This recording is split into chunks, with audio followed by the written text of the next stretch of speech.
Hey everyone, I'm sorry I couldn't make it to class today, but I'm looking forward to talking a bit more about the International Society of Ethnobiology's Code of Ethics. Before I get into the Code of Ethics itself, I wanted just to talk a bit more about who is the International Society of Ethnobiology. The Society of Ethnobiology, or SOE, is an international or a global collaborative network of individuals and organizations working to preserve vital links between human societies and the natural world.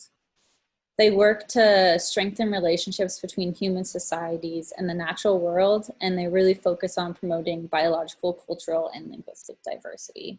This is a group of researchers, mostly, and people who are making policies and studying resource use and just making big decisions about these relationships between human societies and the natural world. A huge focus of theirs is supporting the vital role of indigenous, local, and traditional peoples in protecting their ecosystems and knowledge base. And they really create a space and a platform for dialogue, discussion, cooperation, and just different, really research action across these different cultures. And so their society just leads really well into creating a code of ethics, which really exists to facilitate establishing ethical and equitable relationships. The ISE recognizes, supports, and prioritizes the efforts of Indigenous people, traditional societies, and local communities to undertake and own their research collections, images, recordings, databases, and publications. It's some really important word they put in here is enfranchise Indigenous peoples. And I really saw a connection between phase 5 of ethnobiology and the Code of Ethics. It really pushes forward this collaboration and research for the benefit of these Indigenous communities. Why make a code of ethics?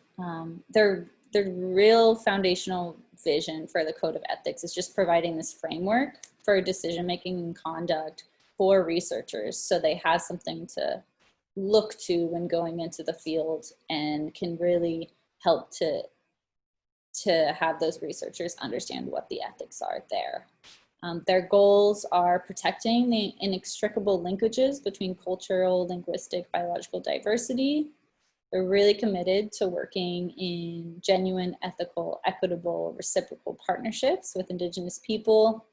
And something really important here is that they recognize the past injustices that researchers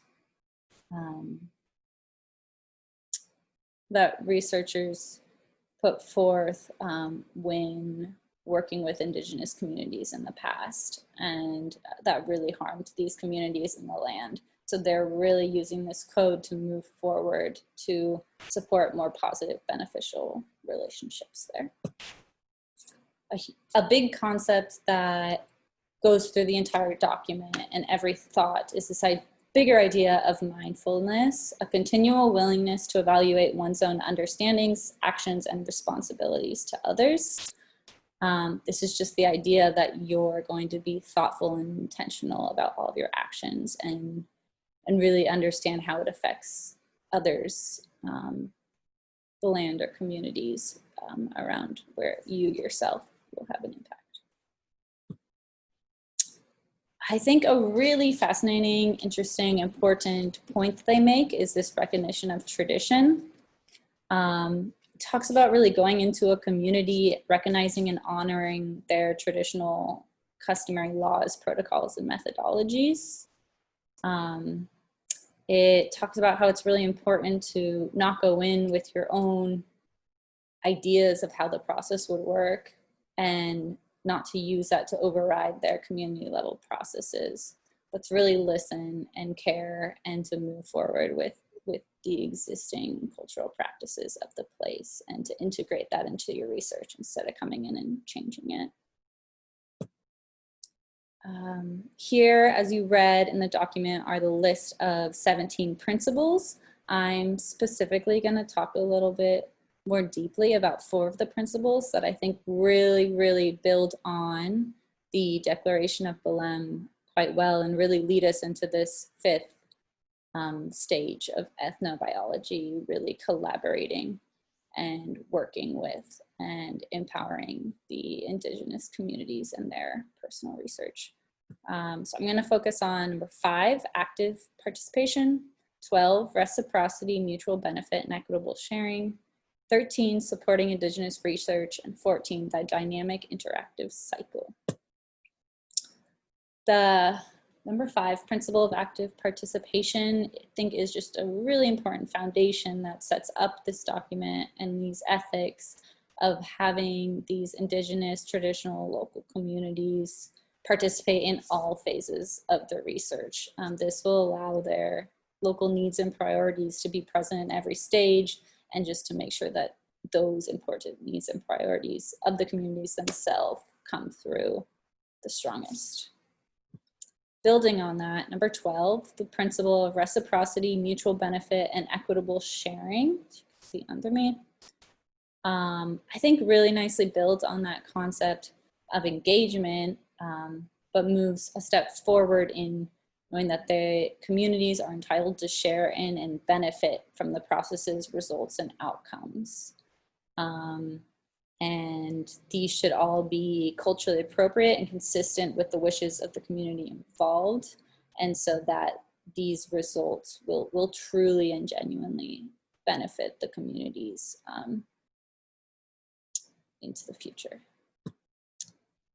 The next is 13, principle of supporting indigenous research.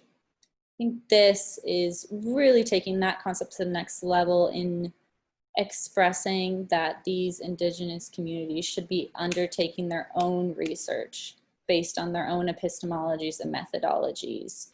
It can build off their own knowledge sharing mechanisms, and they can use their own collections and databases.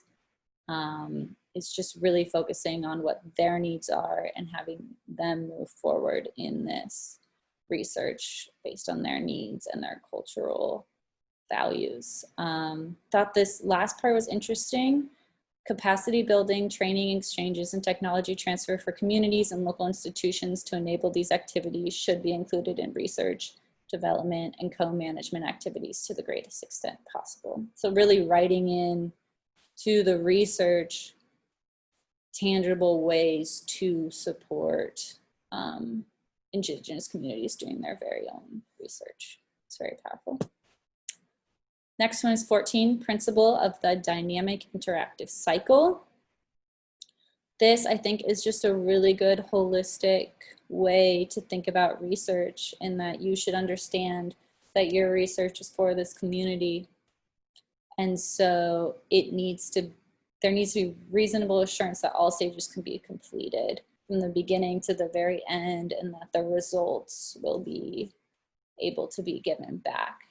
Really showing that it's not extractive and for the researcher, but rather for the community themselves. And for that to happen, it needs to be holistic, continuous, and ongoing. And that's it. Thank you very much, and I hope you enjoyed.